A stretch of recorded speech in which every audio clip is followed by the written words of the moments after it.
Well, both of Laguna's USBs are super Imperil.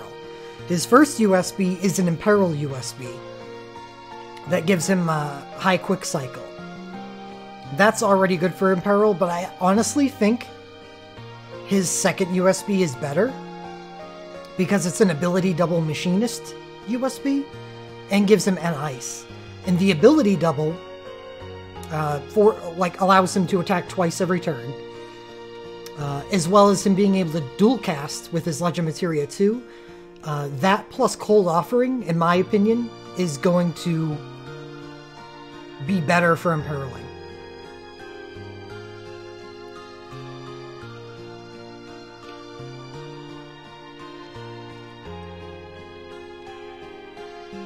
Because Cold Offering is a 50% chance to Imperilize 10%. Yeah, if you throw his LMR 1 in there as well, it gets even better. And Laguna's USB 2 is in 4th anniversary. Oh no, his USB 1 is still great. Definitely.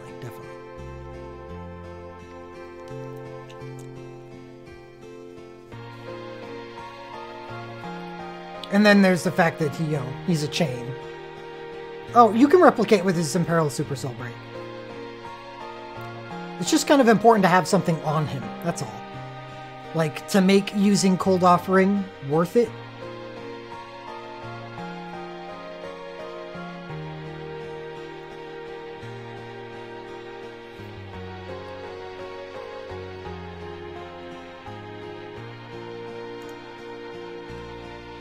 Alright, so let's go into Manticore. Let's get the movie up.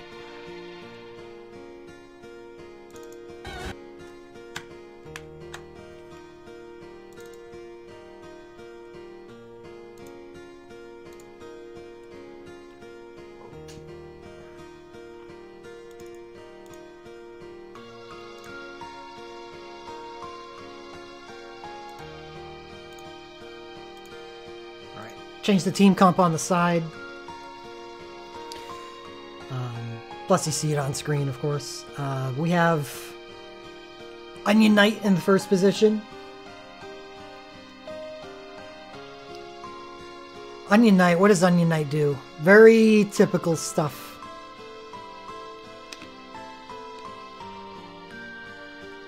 For my teams, which is carry a Soul Break generating ability. In this case, he has a damaging Soul Break generation ability in Meltdown. So Meltdown and Entrust. And what he's going to do is fuel Alara. Until a certain point in the fight, because this boss attacks so quickly, and Alara has Lionheart on, she actually generates a lot of Soul Break points by herself. So a certain point in the fight is going to come along where Alara doesn't need any Soul Break points anymore to keep the party alive. So Onion Knight will then put extra points into Terra, which is important because Terra uses more Soul Break points than I have ever used on anyone over the course of a single fight. And she needs it at the end. Because not only does Terra need to use USB or OSBs to break the damage cap, so I can actually deal damage to this boss without its Ice Rage being active, which is a 37.5% damage reduction. But she also wants to use her Arcane Soul Break at that point in the fight, which is hard to do when you're throwing 500 Soul Break points every other turn, breaking a damage cap. It's hard to fit in 750 more. Well, Onion Knight helps out with that. Doesn't do all that much damage over the course of the fight, but he provides a lot. Due to his Soul Break generation, his USB, the entrusting to Alara. He does something, and it is useful. Plus, he instantly casts Wall, and that gains a ton of damage right there, having no one else have to use that. Next up is Shulk. Shulk is really simple. Shulk fuels Terra, the Terra machine. That's what this fight is basically boils down to. Is Terra using a whole bunch of Soul Breaks. And I don't believe Shulk entrusts to anybody but Terra. Yeah, I don't even get Papalymo going quickly in this fight. Papalymo naturally progresses to his USB. And his Arcane at the end. So, yeah, Shulk is the Terra battery. Alara... Did I really use Kurata? I think it's required. In the beginning of the fight. We'll see. Well, apparently I use Kurata, which is something I don't do all that often anymore on Alara. But the most important part about Alara, and one of her awesome benefits, is that she's a dancer. And uses Stumble Step to put a resistance debuff on the boss. It's less for the resistance debuff and more the fact that Manticore buffs its resistance, and by using a counteracting debuff to the boss's buff, you can remove it. And that's the important part, is removing the boss's resistance buff. Because with it, the boss, just like its rage mode, basically takes 0 damage. And that is no way to conduct a 30-second fight.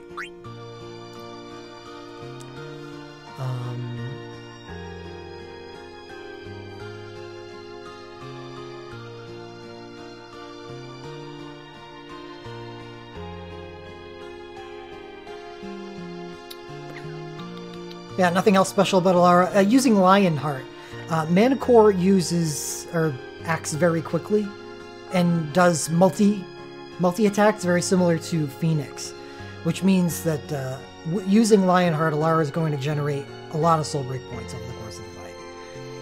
She needs to get hit 20 times to generate as many soul break points as Mako Might can generate. Because each hit with Lionheart is 25 soul break points, and Mako Might is 500 soul break points. I actually haven't looked at the fight at all, but I'm pretty sure she gets hit more than 20 times. Maybe Mako Might's better, but I went with Lionheart first because I like to test that out before I go to Mako Might and stuff, just so in case anybody else on the team needs Mako Might. And this worked, so I stuck with it. Papalymo, like I said, he's my lone wolf in this fight, like Beatrix was in the last fight. On the first turn, uses Protectka. And then Chain Faraja for the rest of the fight. Well, Chain Faraja until USB, then Chain Faraja until Arcane. That's it. Now Terra is a special one. It is great that Terra is a summoner. This team would have been improved if Terra would have been allowed to use Luna or Frit, which should become available 4 days from now. But it's not available right now, so she needs to use Valagarmanda. It's okay. It's not that much of a downgrade. Valagarmanda still generates 135 soul break points. Luna or Frit just deals more damage.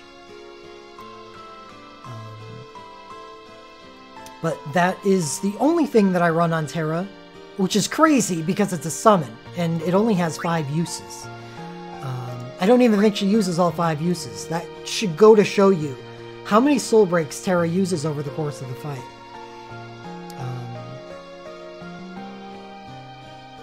She uses more soul breaks than she does abilities.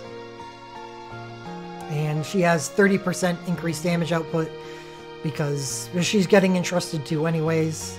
She doesn't use very many abilities, so there's not a whole lot of benefit in using anything but 30% increased damage. So that's pretty simple team comp, definitely compared to the Final Fantasy IX one. Phoenix up front, because Phoenix is the only Magicite that I can use that will break the damage cap on its entry. I suppose I might be able to use Belias. I never actually tested it. As long as Belias does 10,001 damage, or just 10,000 damage, that is a cap break over 9,999, then that would have been fine, because Belias is nice in that it increases everyone's fire damage output by 10%, which is kind of cool. I never tested it. But Phoenix works well here, because on Phoenix entry, it grants a heal, and in the point in the fight that I use Phoenix on, what I do is I purposely delay using healing on Alara Alara is the one who casts Phoenix. So that's basically Alara healing the party with Phoenix. So that ended up working out well. So I built the team around using Phoenix as the main. Maybe someday, if I want to play this fight again, which I don't want to play this fight again, as it was a very stressful fight, maybe I'll try Elias. So Elias is here for Empower Fire. Obviously, Deadly Strikes does nothing. It's a magical team. Phoenix for... I don't know. You know, stuff. I got both of my Phoenixes. So the way I build my Phoenixes is they are my defensive Magicite. One is a magical defense, which once I get another level 8 spell ward, it's going to be 2 level 8 spell wards and health boon, while the other one's going to be 2 level 8 blade wards and health boon. So I use both of them. There's nothing else that I can use here. This is my offensive magical Magicite, so that's what gets used here, and Evray as well. There's no point. Well, I wouldn't say there's no point, but I'd rather use Quetz as an offensive Magicite over my second Evray because there isn't much I can put on Evrays at the moment that isn't covered by Quetz. That's going to be because one of these slots is taken up by attack boon on Evray. It makes Evray a less desirable option to double up on pure magical teams. But that's going to change when I get Medine. When I get access to Medine, then I would drop this Quetz and use 2 Medines instead. That would cover my magic boons and my fast axe.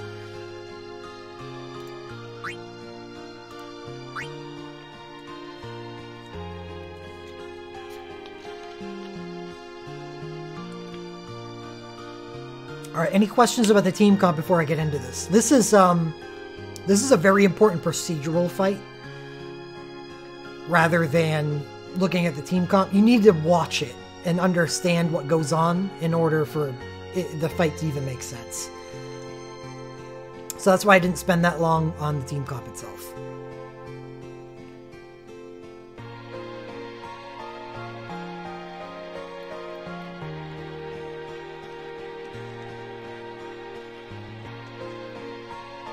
Yeah, I'm sure Papalymo's BSB works really well if you have a chain for a Sub30 and Manticore. Yeah, it is a really good BSB still, especially with his ability to dual cast. 12 hits in a turn on a chain is a pretty good deal.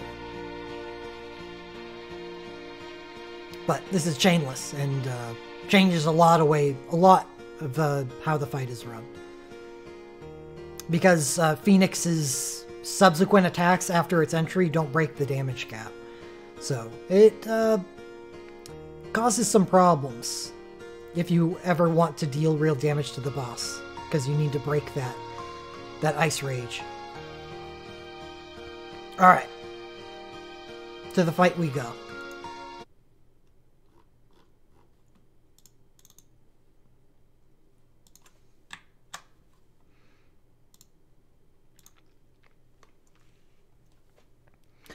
Alright, what's going to happen here on first turn?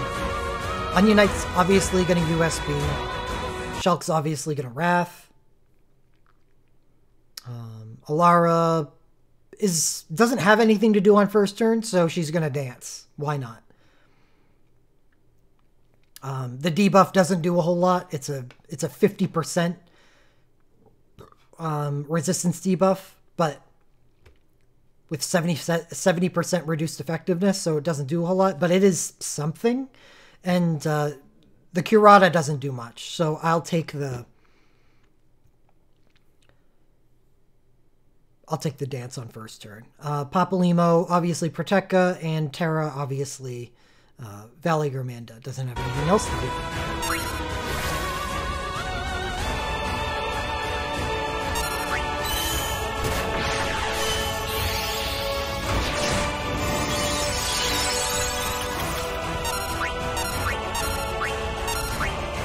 So I Wrath again with Shulk on second turn. This is important because Terra's second turn needs to be an OSB. If Terra doesn't OSB, then Manticore stays in its rage mode. And the issue with Manticore's Ice Rage is twofold. One, it takes a whole lot less damage. And two, it acts a lot faster. And when it acts fast, that makes it hard to deal with. Because Manticore's AI is very pattern-based. It does a regular action and then another action, but with a 0 cast time combo after that action. So if you break the damage cap on Manticore at the wrong times, then you're just going to, like say how I said it does a regular action and then a double action. If you let it do that regular action and then break the damage cap, less than a second later, it's going to do that double action, and Manticore goes into its Ice Rage after 2 actions. So you break the damage cap for basically nothing. It's going to Ice Rage again, and that is the madness of this fight, is that not only does Terra need to break the damage cap many times, as well as using Phoenix to break the cap at certain times, it needs to be after the combo. That's the important part, because you know if you break the damage cap after the combo, that means you know you have 2 turns of free damage to get in. And those 2 turns is what lets Terra get the ability to use another OSB to break the damage cap after another combo. So what you're going to see here is Terra, with no end fire or anything, is going to OSB on second turn, even though it's not going to do a whole lot of damage. But it's still important to get that cap break off for this team, because that slows down the boss and gives me time to breathe.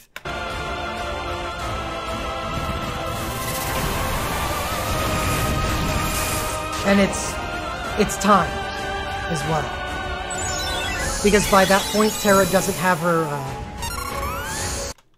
her trance active.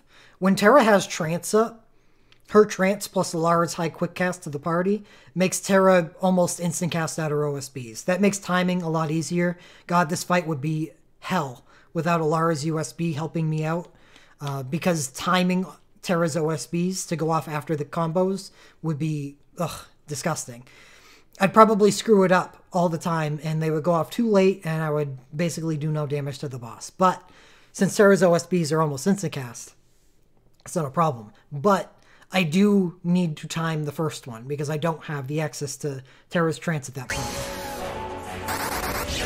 I only have Onion Knight spamming. So you see Shulk has next ATB. This is going to be a double Wrath and Trust.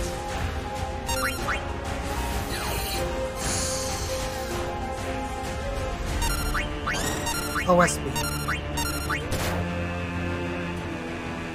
See, that bite, then combo, then Ice Rage. This is exactly when you need to break the damage cap. If I had broken, well, this is kind of impossible to break the damage cap before that, but you'll see over the course of the fight how important it is for this to happen these times. It's only 33,000 damage. Unfortunately necessary.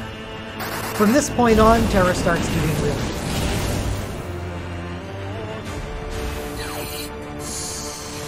Onion Knight being the fuel for the Alara heals.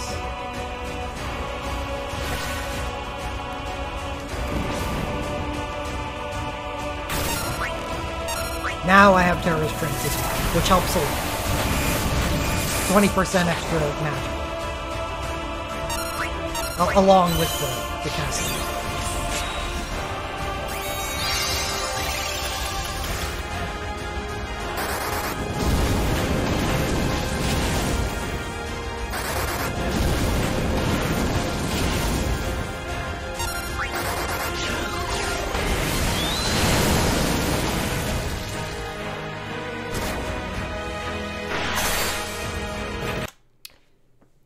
And that's basically what happens when you break the damage cap after the combos. Remember the pattern. Normal action, then combo.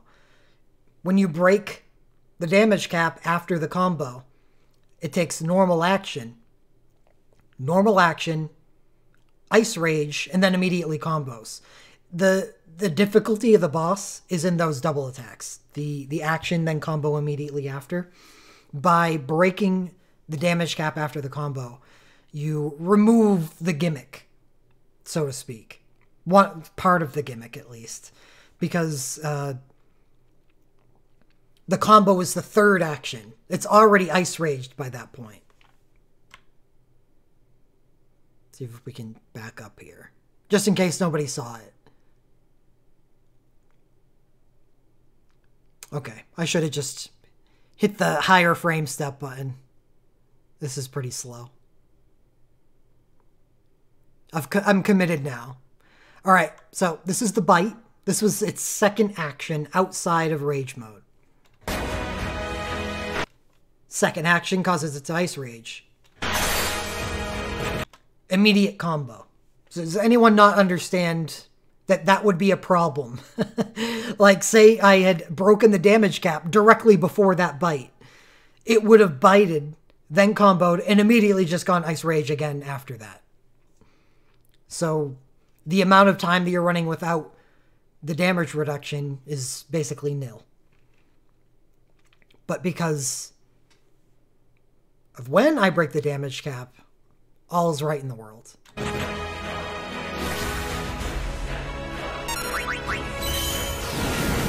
So we've used Terra's Glint here. Why I use the Glint is because Soul Break points are at a pretty large premium for Terra because she needs to use so many OSBs over the course of the fight. So that's how I give her her first stack of Infire. And we are now at 10 seconds, so rather than use Terra's OSB to break this Ice Rage, Alara used USB last turn, so she's got 2 turns of high quick cast. This turn is going to be Alara using Phoenix to break the damage cap instead. This is pretty important, and why this is all set up like this. So Terra has time to do something other than OSB. She has time to build up strength.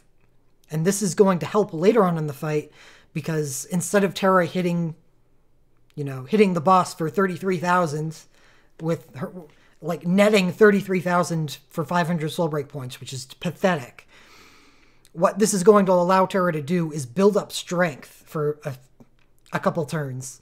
And that will allow her to do a whole lot more. She's going to do so much damage that her OSB's damage reduced from hitting the Rage mode are going to still do a ton of damage, which is going to allow me to operate a lot of the fight as though this boss is disgusting Rage mode, which happens way too often after 2 actions.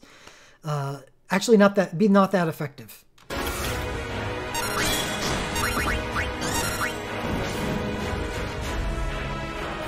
Here's a Phoenix to break the second Rage mode. And remember what I said about the boss's pattern? And that it's normal, then normal combo? Well, if you're paying attention, I just did exactly what I said not to do, which is break the boss's Rage mode after its normal action. You saw right before that Phoenix went off. Because Alara casted that thing so slowly, I waited for a normal action to go off. So next turn for the boss is going to be a double action.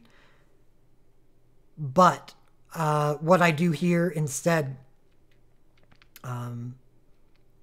is I do have 1 turn instead of 2 turns to get it to 80%. If I can get it to 80%, then I can push the next phase, which starts out by doing a few actions that don't have the combo attached to it. So that it is basically like breaking the cap of the boss after a combo. So Ice Rage fades. You see Papalymo using USB.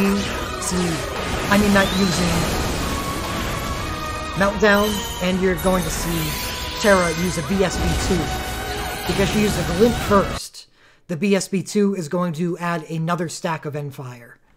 As well as do damage. Necessary damage. And if it is not cast by the Manticore's next action would be an action and a combo, which kills the run because of when I broke the cap. I'm not ready to break the cap again.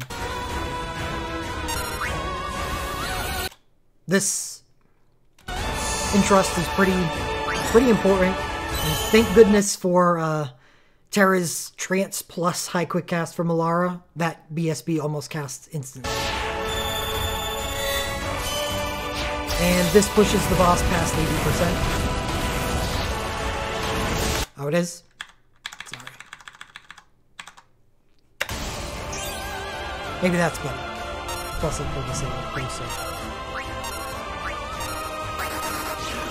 So the boss is in second phase. Thank goodness.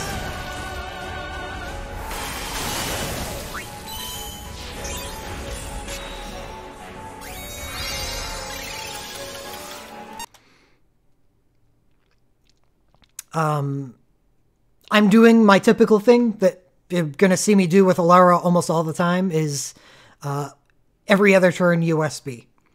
That's the whole Onion Knight Alara combo that I use often. So what Alara did before was USB, then Magicite, now she USBs again. What this does is keeps High Quick Cast 2 active on the entire party at all times. And by doing that, it allows Onion Knight and Shulk to entrust faster. Were I to use something like Ishtola's USB 2, that would not be as viable of a strategy because the entrusts don't high quick cast. They don't quick cast. It's the untyped high quick cast that Alara provides that is so beneficial. Papalymo's finally starting to do real damage. Thank goodness. The second BSB2 cast from Terra. Now she's at 3 stacks of Endfire. So that turn that Alara used Phoenix to break the cap instead of Terra doing it is what allows this to happen. And you'll see, it totally pays off.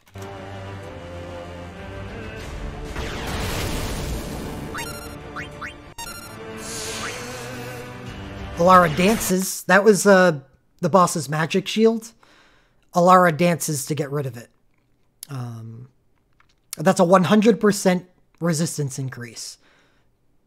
You don't want to attack into that. And now you're going to see the boss took a regular action to trigger Ice Rage. Remember, like, the little weirdness that I pulled off for the phase change to make it so the boss didn't take a double action and trigger Ice Rage? Well, that means that Ice Rage is going to trigger off of a normal action. So what you're going to see me do here is hold Terra. I'm going to wait with Terra for the boss to use a combo turn, and then OSB immediately after. I'm not going to hold Papalymo's turn, because he would just be sitting there for too long. And while for damage output reasons, I would do that, I do believe on some runs, depending on how the end plays out, Papalymo needs to have soul break points, so I can't stop casting on him. So it hurts for me to push this Chain Faraja into its rage mode, and you're going to see the damage reduction is grim. Like, it was doing, what, 7,700 per hit on the previous turn? Well, it's going to be reduced considerably this time. 46. That's painful to watch. It was even a double cast. Double ouch. Frost. I know that instantly after this happens, the boss is going to act again. I knew this was a combo turn because reading the boss AI is how you pull off stuff like this. So rather than wait for what I know is an instant action coming immediately after this, I'm spam clicking on her OSB right now. There's the combo. Almost an immediate OSB after. This is the ideal pattern that you want to run with your team. And 78,000 damage, even into damage resistance. That's what 3 stacks of and fire provided me for Terra.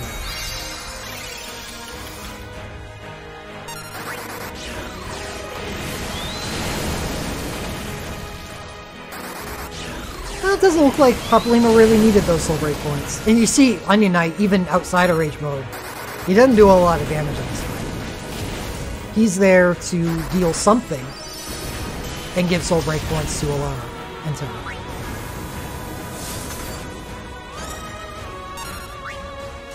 This is an off turn. Don't have to worry about Ice Rage at the moment, so we can throw off a Valagramanda. About time we're able to generate some soul break points instead of spend them.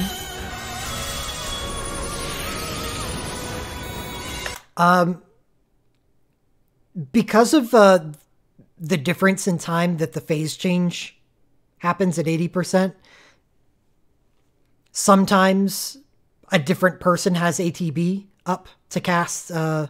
As you can see, I didn't mention this at the start of the fight. I should have. That was Fabula Raider instead of the RW Wall. I don't use Wall in this fight because almost all of this boss's attacks are piercing. The only ones that aren't were actually beneficial to me because that's what allowed me to get Terra tranced as early as she does. So I don't use Wall, and what I do instead is I use Fabula Raider. Not so much for the attack and magic buff, it doesn't do a whole lot. It's for the ability for anyone on the team to haste. So that previous action that Mateus or Manticore took removed haste. And while I would rather not do it with Shulk, it's too costly not to use it whenever it comes up. So even though it's pretty costly to do it with Shulk, I had to do it with Shulk because you need haste. Not having haste, just you lose so much. And on a fight like this where you need all the speed that you can get to break the boss, at the proper times, then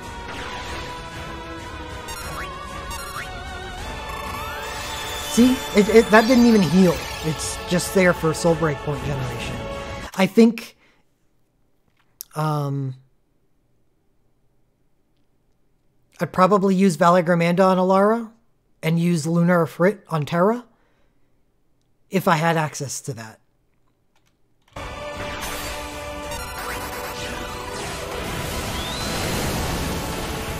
Now, remember what happened at 80%? That's going to happen again here.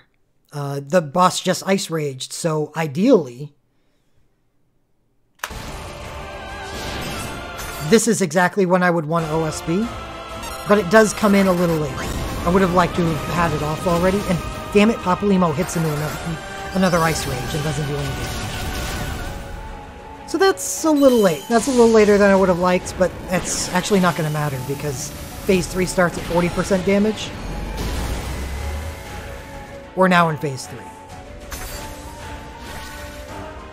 Because Terra's OSBs are now at 88,000. Thanks a lot for that.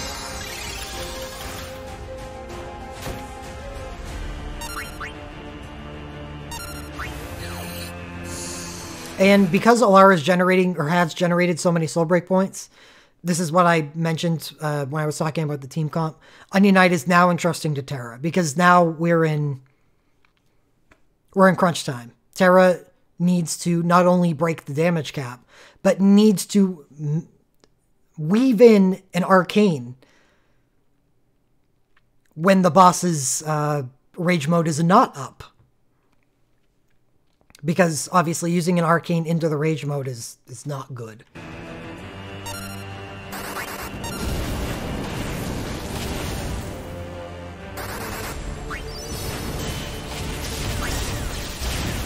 So because I broke the cap last turn, I choose to use the Arcane this turn. Even though it's a little earlier than I would usually like to use an Arcane, that's okay. Because it needs to happen. Otherwise, the boss ice rages. So that's a cool 270,000 damage. Arcanes are good.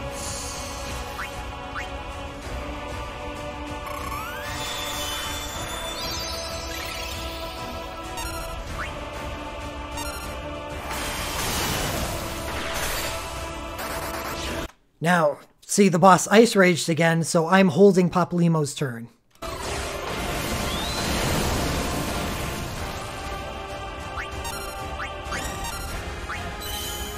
I'm not going to just hold it for now, until the ice rage fades. I'm going to hold it for yet another turn. Because Papalymo's not at full health, and I know I am running an Everay. And I know Papalymo's only going to take one more action.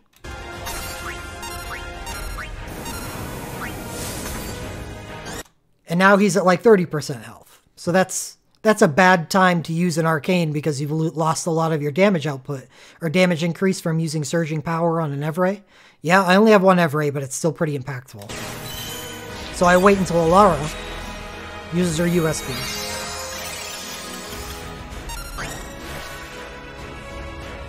Heal him as much as I can, and then use the Arcane.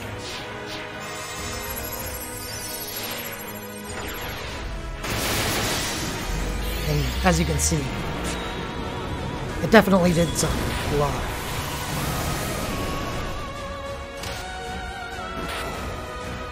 So there's the fight in 30 seconds.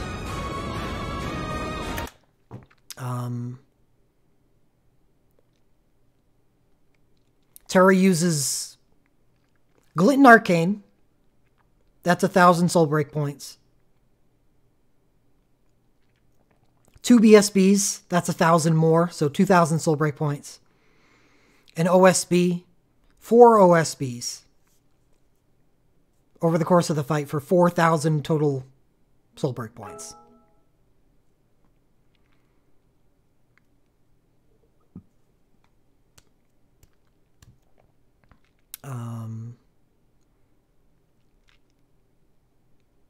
Without Terra's OSB, this fight doesn't happen. I don't think I'm able to sub 30 this boss. I would need to pull a chain somewhere for that to happen.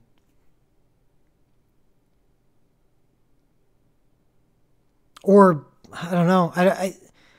Papalymo's just so beneficial at casting Chain Faraja, while Terra is such a good soul break user because of her trance mode. And even if I had her USB 1, that's beneficial for using soul breaks, because it's not like it has a chase or anything. Papalymo's USB has a chase, so you want to use abilities with it. There's nothing about Terra that says use abilities, unless you have her USB 2. Well, that would change this fight completely, because I wouldn't have to use soul break points to break the damage cap. I would be able to use a Brave command. That would be awesome. But no, I have to use her burst instead for damage output and stacking in fires. I toyed around with the idea of using Vivi instead of Papalymo.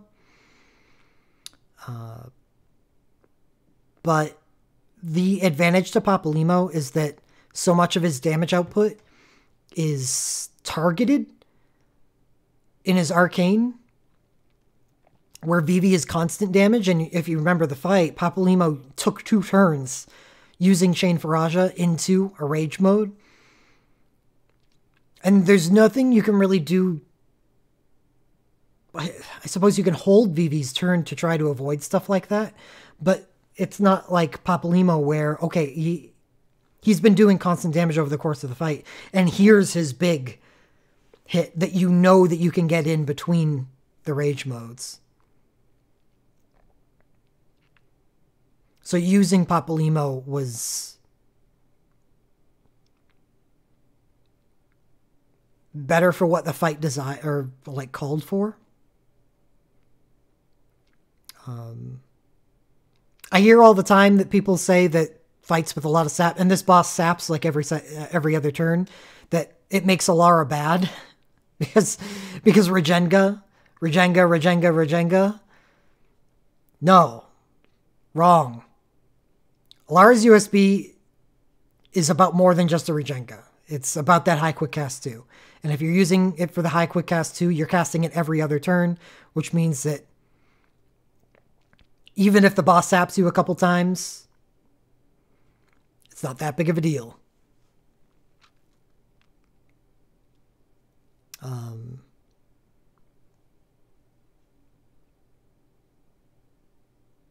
Well, yeah, but I'm not using Last Stand, so removing the sap doesn't do a lot. Sap doesn't do any damage, really. It's just there to ruin your Last Stands. So I don't care about having sap on me, just that sap removes Regenga.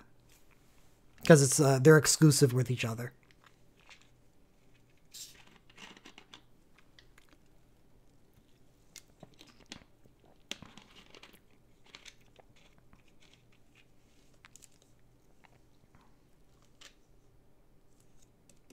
I think another thing that I like about this fight is that it's not dependent on dual casts at all. It's all basically soul break damage for the most part.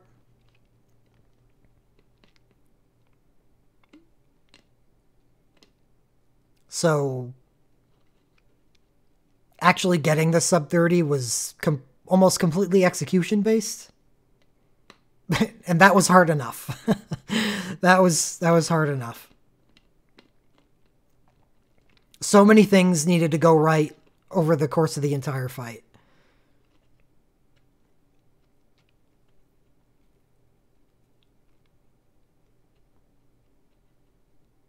You break that rage mode 0.3 seconds too late, run's dead.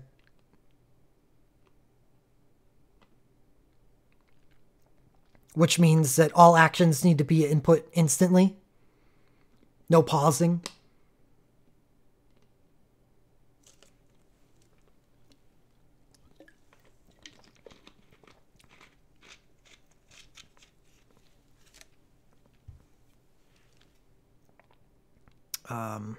I love the fact that Alara is a dancer.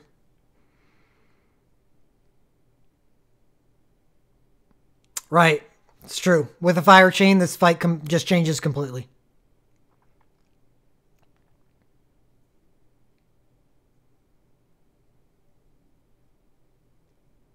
Oh, well, that's fine, Toshiro. You don't have to worry about breaking in rage anymore. Yeah. Phoenix will break it for you because you have a chain active. And the chain will add up enough damage that you're not, hitting for nothing while the rage is up. So if I had a chain, I wouldn't use Terra's OSB at all. I'd probably...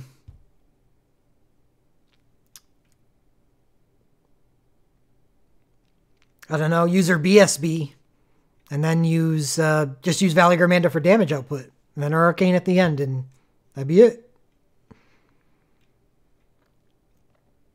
It really, really, really changes everything about the way this fight is played.